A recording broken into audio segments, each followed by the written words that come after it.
اسی سر کو ہم نے ٹیک دیا، اللہ اکبر، اسی سر کو ہم نے ٹیک دیا سجدے میں اور کہتے ہیں سبحان ربی اللہ، پاک ہے تیری ذات، تو اعلیٰ ہے، میں تیرا ادنا غلام ہوں، سب کچھ ہر چیز کا سرچشمہ تو ہے، تو احکم الحاکمین ہے، تو مالک الملک ہے، تو تمام بادشاہوں کا بادشاہ ہے۔ اللہ آپ کو پتا ہے ملیشیا کے لیبوریٹری میں سائنسدانوں نے تجربہ کیا نمازی کی حالات کا، اور سجدے میں جس وقت انسان جاتا ہے اس وقت میں سبحان اللہ ایسے دماغ کی پوزیشن سکون کی اطمینان کی ہو جاتی ہے کہ وہ کسی وقت میں بھی انسان کے کسی لمحے میں نہیں ہو سکتی۔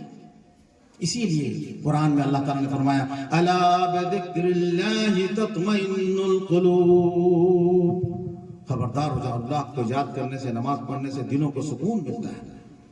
اور کیوں آپ یہ سمجھیے یہ رکن نماز کا اللہ رب العالمین نے سوچیے اپنے یہاں ہمارے سرکار کو بلا کر کے دیا ہے، اور سوچیے اگر آپ کوئی شیلڈ جیتتے ہیں فٹ بال کھیلنے کے بعد یا پھر جو ہے تو کرکٹ کھیلنے کے بعد، اب وہ شیلڈ دیا جاتا ہے آپ کو، تو آپ کتنی حفاظت سے اس کو بند کر کے رکھتے ہیں، کسی موقع سے نکالتے ہیں دکھانے کے لیے۔ اللہ رب العالمین نے جب اپنے پاس سرکار کو بلا کر کے یہ چیز دی ہے تو سوچئے اس کی کتنی حفاظت ہمیں کرنی چاہیے۔ اسی لیے کلام پاک میں اللہ تعالیٰ نے فرمایا حافظوا علی الصلوات والصلاة الوسطی، تمام نمازوں کی تو حفاظت کرو ہی، لیکن خاص طور پر عصر کی نماز کی ہر حال میں حفاظت کرو۔ ایک حدیث شریف میں آتا ہے جس نے عصر کو جو ہے ایسے ہی چھوڑ دیا اللہ والی پن کے ساتھ تو گویا کہ اس نے دنیا و آخرت سب چیز کی بربادی کا مظاہرہ کیا۔ تو میرے بھائیو دوستو، اللہ اکبر معظم کا کلمات سے شروع کیا تھا میں نے، اور اس کے بعد چلتے جائیے، اب اس کے بعد بیچ میں اور آتا ہے حی علی الصلاۃ، حی علی الفلاح۔ میرا مدعا جو ہے اسی کو ذکر کرتا جا رہا ہوں۔ سبحان اللہ، حی علی الصلاۃ کا مطلب پتہ ہے آپ کو؟ آ جاؤ نماز کے لیے، حی علی الفلاح، آ جاؤ ہر حال میں دنیا و آخرت کی کامیابی کے لیے نماز میں آ جاؤ۔ اللہ ذرا سوچیے، ذرا غور فکر کیجئے، اللہ رب العالمین کے گھر سے بلاوا آ جائے اور ہم سوئے نہ جائیں۔ ہم اور آپ اگر اپنی بیوی کو گھر میں بلاتے ہیں اور کہتے ہیں ادھر آؤ، نہیں سنتی ہے تو ہم کتنا بڑا شاخن لاگو کر دیتے ہیں، کہتے ہیں کمبخت، بدتمیز، تو میری بات تک نہیں سنتی، میں کہاں سے کما کے لاتا ہوں، تیرے لیے خون پسینہ کی کمائی لاتا ہوں اور تو میری بات نہیں سنتی۔ سوچیے ذرا سر میرے بھائی دوستو، ذرا ٹھنڈے دل سے سوچیے، کوئی بھی باپ اپنی بیٹی کی شادی کر کے جو ہمیں دیتا ہے تو بلوغت تک تو عام طور پر اپنے پاس رکھتا ہے، 15 سال 20 سال 18 سال 25 سال کی عمر تک پالتا ہے، پوستا ہے، اور ہمیں شادی کیے ہوئے لائے ہوئے 5 سال 10 سال 20 سال نہیں ہوئے، روٹی کپڑا اور مکان میں جوڑتا ہوں تو اتنا بڑا شاسن لاگو کیا ہم نے، نکل جا میرے گھر سے۔ اللہ وہ اللہ رب العالمین، وہ اللہ رب العالمین جو ہمارے اور آپ کا سب کچھ جوڑتا ہے، وہ حکم الحاکمین ہے، وہ دے گا تو ہمیں ملے گی، وہ نہیں دے گا تو ہم نہیں حاصل کر سکتے ہیں۔ سمجھ گئے؟ اس کو مثال سے میں سمجھا دیتا ہوں۔ رمضان کا مہینہ سبحان اللہ انتہائی خیر و برکت کا مہینہ ہے دنیا کے مسلمانوں کے لیے، اور 3 طرح کے مسلمان ہیں مالیت، انتہائی پیسے والا ہوگا، اس کو پتہ ہی نہیں کتنی سمجھ میرے پاس ہے، اور بیچ والا بھی جو کھا پی کے برابر ہو جاتا ہے عزت آبرو کے ساتھ، تیسرا انتہائی غریب۔ تینوں کے لیے رمضان مبارک کا مہینہ بہت ہی خیر و برکت کا مہینہ ہے۔ کیسے؟ وہ دیکھ لیجیے، ہر گھر میں کچھ اچھا ہی کھانا پک جاتا ہے، چاہے کسی ورگ کے لوگ ہوں۔ اب مان لیجیے ہوتا کیا ہے، اچھا سے اچھا کھانا پکایا گیا، سحری کے لیے اچھا سے اچھا کھانا پکا، معلوم ہوا کہ میری ماں نے میرے لیے پلاؤ بنایا، میری بیٹی نے میرے لیے زردہ بنایا، میری بہن نے میرے لیے اور دوسرا آئٹم سب بنایا، یہ بنایا وہ بنایا۔ اب بتائیے بنا تو دیا، کس لیے بنایا؟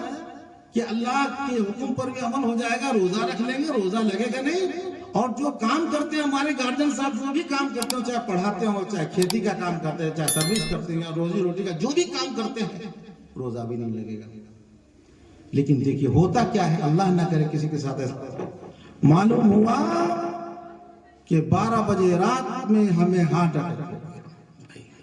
اب کیا ہوگا؟ وہ پلاؤ جو ماں نے بنایا تھا، وہ زردہ جو بیٹی نے بنایا تھا، وہ اور دوسرے آئٹم جو بہن نے بنایا تھا، بیوی نے بنایا تھا، سب دھرا کا دھرا رہ گیا. اب لاد کر کے کہاں لے گئے آپ؟ لاد کر کے جو ہے تو ہمیں لے گئے ہاسپٹل. اس پہ اللہ تعالیٰ نے فرمایا وَفِي السَّمَاءِ رِزْقُكُمْ وَمَا تُوعَدُونَ، میرے بندوں روزی دینے کا ہمارا وعدہ ہے، ہم دیں گے تو ملے گی، ہم کاٹ دیں گے تو تجھے نہیں دیں گے. دیکھا ہمارے اپنے لوگوں نے کھانا پکایا، ہمارے اپنے لیے کھانا پکا، اور ہمیں جو ہے ہمارے گھر میں کھانا پکایا، ہمارے قریبی رشتہ داروں نے کھانا پکایا. لیکن کہاوت میں جو ہے دانے دانے پر لکھا ہوا ہے کھانے والے کا نام. میرے یہاں پکا لیکن دانے پر نام اللہ رب العالمین نے کاٹ دیا، تو ہمیں جو ہے لے جایا گیا. وہاں کیا مل رہا ہے؟ گلوکوز کا پانی چڑھایا جا رہا ہے، خون چڑھایا جا رہا ہے، پلاؤ دھرا کا دھرا ہے، زردہ دھرا کا دھرا ہے، اور دوسرے آئٹم دھرے کے دھرے ہیں. ہمیں سمجھ لیا اللہ رب العالمین نے کہ رزاق تو میں ہوں ہی تنہا، روزی میں دیتا ہوں تنہا. دیکھ لے تیرے گھر میں تیرے رشتہ داروں نے کھانا پکایا، میں نے کاٹ دیا، اللہ کی قسم تجھے نصیب نہیں ہوا ہے. تو جس طرح سے میں رزاق ہوں، اسی طرح سے مارنے والا جلانے والا بھی تنہا میں ہوں. میں چاہتا ایک ہی ہارٹ اٹیک میں تیری جان لے سکتا تھا، تجھے اپنے پاس بلا سکتا تھا، لیکن میں نے نہیں. میں نے جو ہے، میرا نام ہے تواب، توبہ قبول کرنے والا. میں نے کہا نہیں، میرا بندہ، اس کو مہلت دیتے ہیں. حدیث شریف ہے التائب من الذنب کمن لا ذنب لہ. ارے گناہوں سے توبہ کرنے کے بعد انسان ایسا پاک صاف ہو جاتا ہے گویا اس نے گناہ کیا ہی. اللہ تعالیٰ کہتا ہے کہ جو ہے صبح کا کہاوت میں ہے، صبح کا بھلا ہوا شام کو گھر واپس آ جائے تو اسے بھلا ہوا نہیں کہتے. تو اگر توبہ کر لے انسان تو اس سے اچھا بہتر انسان کوئی. اللہ کہتا ہے میں نے مہلت دیا کہ میرا بندہ اگر توبہ کر لے اور اپنے گناہوں سے دھٹ بکار لے تو پھر اس سے اچھا انسان کیا ہے. آیتیں اور حدیثیں بھری پڑی ہیں میرے بھائی بزرگوں دوستو. نماز کی کتنی اہمیت ہے سوچ لیجیے. اور ہمارا اور نماز اتنی زبردست عبادت ہے کہ آپ سفر میں رہیں، حضر میں رہیں، بیمار حالت میں آپ کی نماز ظہر کی سفر میں 2 رکعت ہو جائے گی، کوئی سنت نہیں ہے. عصر کی نماز 2 رکعت ہو جائے گی لیکن معاف ہو جائے گی سفر میں. ایسا ہے بیمار ہیں آپ نہیں وضو کر سکتے، آپ کو تیمم کرنا پڑے گا. آپ تیمم کریں، آپ کھڑے ہو کے نہیں پڑھ سکتے ہیں، بیٹھ کے پڑھیے. بیٹھ کے نہیں پڑھ سکتے ہیں، لیٹ کر کے پڑھیے. لیٹ کر کے نہیں پڑھ سکتے ہیں تو اشارے سے پڑھیے، لیکن نماز پڑھیے. نماز کی معافی کی کوئی گنجائش نہیں ہے میرے بھائی بزرگ دوستو. وہ اتنی اہم عبادت ہے. آپ نماز قائم کرنے کا مطلب کیا ہے؟ ہمارے گھر میں ہمارے ماں بہنوں بیٹیوں میں سے ایک بھی بے نماز میں نہیں ہونا چاہیے. ہم مدینہ یونیورسٹی میں پڑھتے تھے، بادشاہ خالد قریۃ الشریعہ میں ہمارے یہاں آئے ہوئے تھے. ابو بکر جزائری استاد جو اسلامی طرز زندگی جنہوں نے لکھا ہے، آپ لوگوں کے پاس ہوگی، ہمارے بہنوں بیٹیوں کے پاس، اس کے مصنف وہ درس دے رہے تھے. یہ آیت ذکر کیا سورہ حج کی، الذین ان مکناہم فی الارض اقاموا الصلاۃ وآتوا الزکاۃ، کہ حکمران کی ذمہ داری کیا ہے. اللہ نے حاکم بنایا، صاحب وقت بنایا مسلمانوں کو، تو پہلا کام کیا کرنا چاہیے مسلمان حاکم کو؟ اقاموا الصلاۃ، نماز قائم کرتے ہیں. پہلی ڈیوٹی مسلمان پر کیا کہ وہ نماز قائم کرتے ہیں، وہاں تو کا نظام قائم کرتے ہیں، امر بالمعروف اور نہی عن المنکر کا نظام قائم کرتے ہیں، بھلائی کا پرچار کرتے ہیں اور برائی سے روکتے ہیں. دیکھا یہاں کی پہلی نماز. بادشاہ خالد جو ہے ان سے رہا نہیں گیا. استاد ہمارے جو استاد ہیں اتفاق سے حضرت شیخ ابو بکر جابر الجزائری جو حرم میں خطبہ دیتے ہیں، وہ مطلب درس کرتے ہیں، ان سے اجازت مانگی، بادشاہ خالی نے بولنے دی تو ٹھیک ہے پتا کہا کہ میرے والد شاہ عبدالعزیز رحمہ اللہ فجر کے وقت ہمیں اٹھاتے تھے وقان یلقی علینا الماء، اور ہمیں ہمارے سر پہ ہمارے جسم پر ٹھنڈا پانی ڈال کر کے اٹھا دیتے تھے جب تک اٹھتے نہیں تھے، چھوڑتے نہیں تھے۔ نماز قائم کرنے کا مطلب آج ہم اور آپ نماز میں کتنی سستی کرتے ہیں، کتنا آسان سمجھ رکھا ہے۔ ایسا ہوگا آپ کیوں نہ آپ کو نماز کی حیثیت پورے سے یہ جو ہے سر کی حیثیت ہے، اسی دین میں نماز کی حیثیت ہے۔ ہمارے آپ کا اگر یہاں سے سر کاٹ دیا ہے تو میرے بھائی بزرگوں دوستوں اس دھڑ کے کرنے کی کوئی اہمیت ہوگی، کوئی مہتو ہوگا؟ کچھ نہیں۔ جس نے آنکھ ختم کر دیا اس نے سمجھے دین کا سر ختم کر دیا، کچھ باقی نہیں رہا اس کے بعد۔ اور سب سے پہلے آپ کو پتا ہے مرنے کے بعد ہم لوگ رب العالمین کے دربار میں اللہ رب العالمین عدالت اولیاء کی کرسی پہ بیٹھا ہوگا جہاں کوئی سفارش وغیرہ نہیں چل سکتی ہے۔ سب سے پہلے نماز کے بارے میں پوچھے، حدیث میں آتا ہے سب سے پہلے نماز پوچھے گا اللہ رب العالمین۔ کیوں نہیں پوچھے؟ سوچیے اتنی اہم ترین عبادت دیا ہے اللہ تبارک و تعالیٰ نے، اس سے سکون ملتا ہے اور ہم اور آپ دنیا کے جھمیلوں میں پڑے رہتے ہیں۔ آپ کو پتا ہے قبر میں جب جائیں گے ہم لوگ، سب کو جانا ہے، تو حدیث میں آتا ہے نبی صلی اللہ علیہ وسلم من مات فقد قامت قیامته، جو مر گیا اس کی قیامت چھوٹی شروع ہو گئی۔ قبر کے بارے میں آپ نے فرمایا چھوٹی قیامت، اما حفرۃ من حفر النار اور روضۃ من ریاض الجنہ، یا تو جنت کا باغیچہ ہوگی اللہ ہم سبوں کے لیے بنائے، اور حفرۃ من حفر النار، یا جہنم کا گڑھا ہوگی اللہ ہم سبوں کی حفاظت فرمائے۔ آپ کو پتا ہے وہاں کیا سوالات ہوں گے؟ منکر نکیر سب سے سوال کریں گے، سوال آؤٹ ہے۔ اگر یہاں ابھی ودیارتھی طلبہ تو سوال تو 100% مارک لائیں گے۔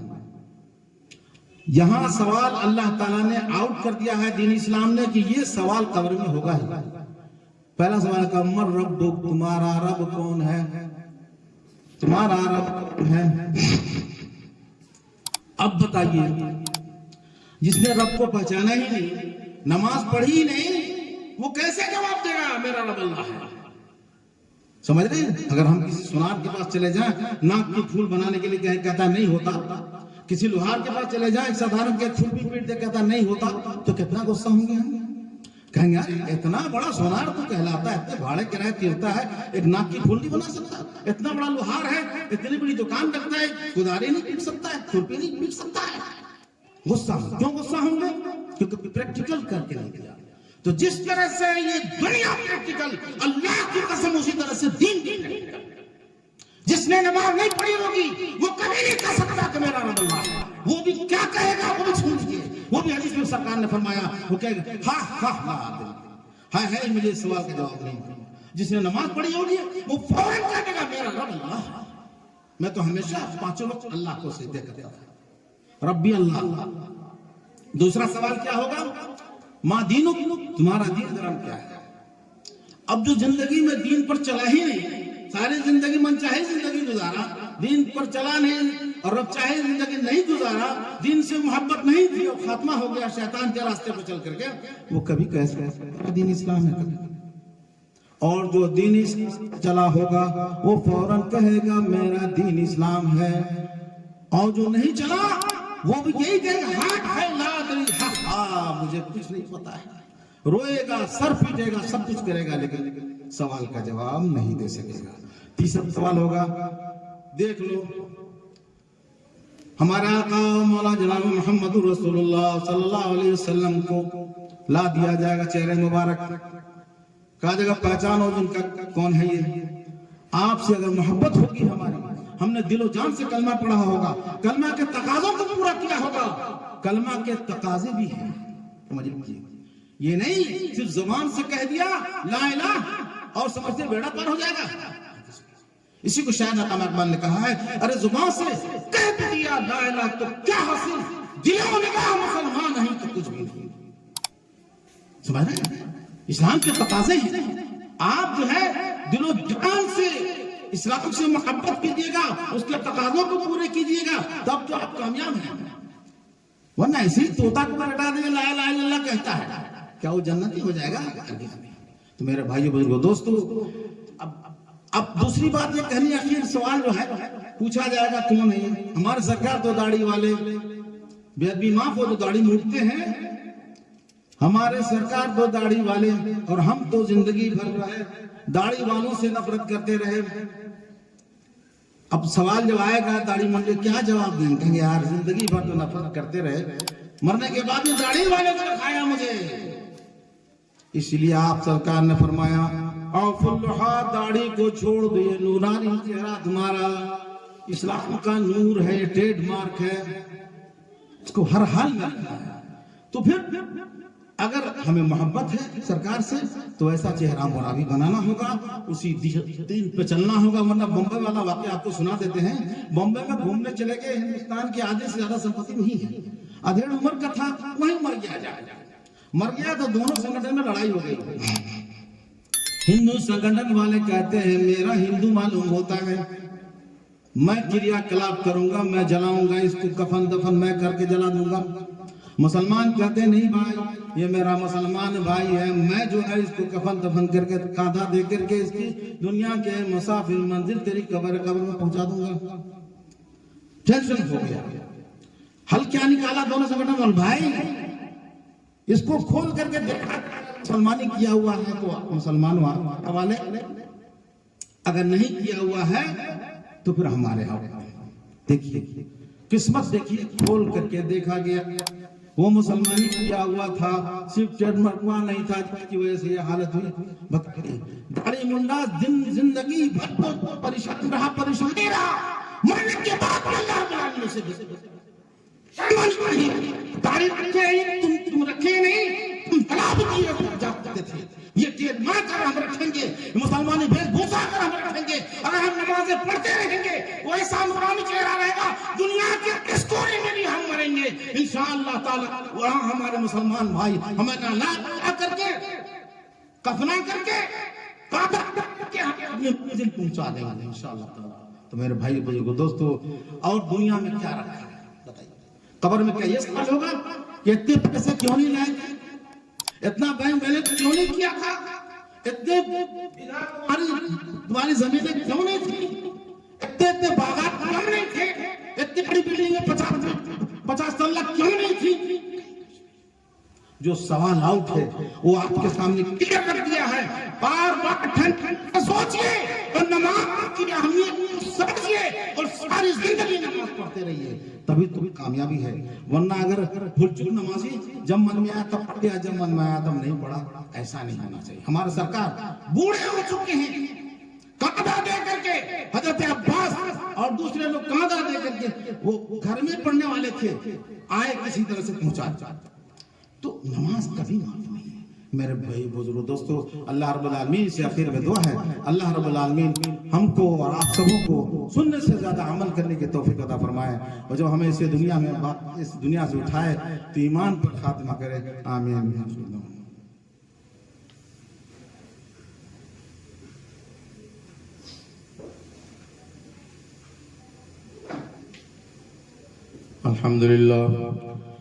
الحمد لله نحمده ونستعينه ونستغفره ونؤمن به ونتوكل عليه ونعوذ بالله من شرور أنفسنا ومن سيئات أعمالنا، من يهده الله فلا مضل له ومن يضلله فلا هادي